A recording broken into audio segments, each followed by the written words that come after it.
L'Université de Lorraine compte 60 000 étudiants, 8 000 personnels avec environ 60 laboratoires de recherche. Le LEM 3, auquel j'appartiens, est un laboratoire situé à Metz. Il est multitutelle, Université de Lorraine, CNRS et arts et métiers. 200 personnes développent des recherches en mécanique des matériaux, avec une équipe qui travaille depuis plus de 15 ans sur la fiabilité des circuits imprimés. La crise du Covid a été un révélateur de la fragilité de la filière industrielle en général, et en particulier en ce qui concerne les circuits imprimés. Aujourd'hui, maintenir et continuer à développer la filière électronique en France est un enjeu stratégique. Au LEM 3, nos premières études se sont concentrées sur la modélisation de structures de circuits imprimés, en utilisant des comportements matériaux provenant des fournisseurs de matières ou de la littérature.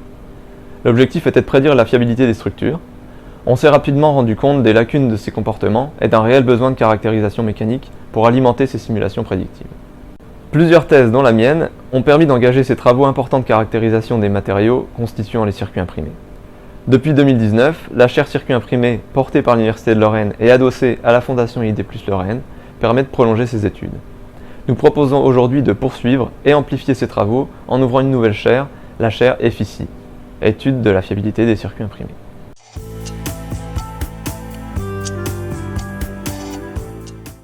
Les circuits imprimés sont constitués d'un assemblage multicouche de matériaux isolants et conducteurs aux comportements très différents. On s'intéresse principalement aux chargements thermiques qui introduisent des contraintes dans ces assemblages. Ça concerne aussi bien le processus de fabrication que la durée de vie utile du circuit, où la température peut varier du fait du passage du courant ou bien à cause de l'environnement, comme dans des avions, les satellites ou les voitures électriques. Les films de cuivre sont caractérisés ici sous chargement cyclique, en plasticité et en fatigue.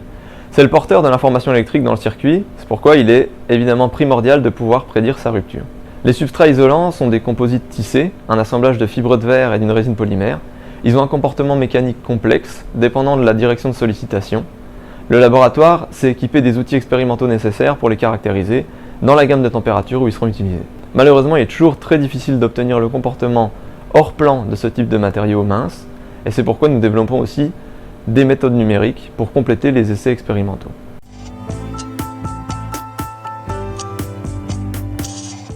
Pour étudier le comportement des composites en profondeur, on modélise leur microstructure grâce aux observations précises que l'on peut obtenir par microtomographie ou par microscopie électronique. Par modélisation numérique au niveau des torons puis au niveau de la cellule unitaire du tissage, on obtient le comportement homogène du matériau dépendant de la température. On peut vérifier le bon accord avec les mesures faites dans le plan. Cette approche multi-échelle nous permet d'accéder par méthode inverse au comportement des résines polymères qui constituent ces composites, et on peut alors espérer obtenir, sans effort de caractérisation supplémentaire, le comportement des autres trames de verre, qui peuvent avoir un comportement très différent en fonction notamment du taux de résine et de la géométrie du tissage. C'est un des objectifs de la future chaire.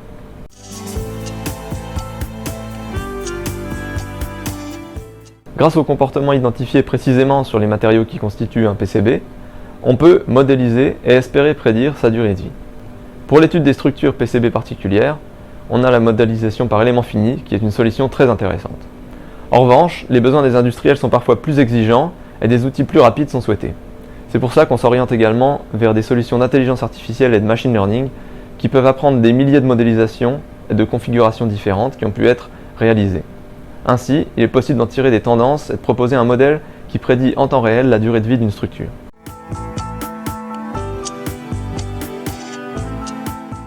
Un des objectifs de la chaire est d'identifier davantage de matériaux isolants pour se constituer une base de données permettant de modéliser de nouvelles structures, faisant intervenir plus de matières différentes.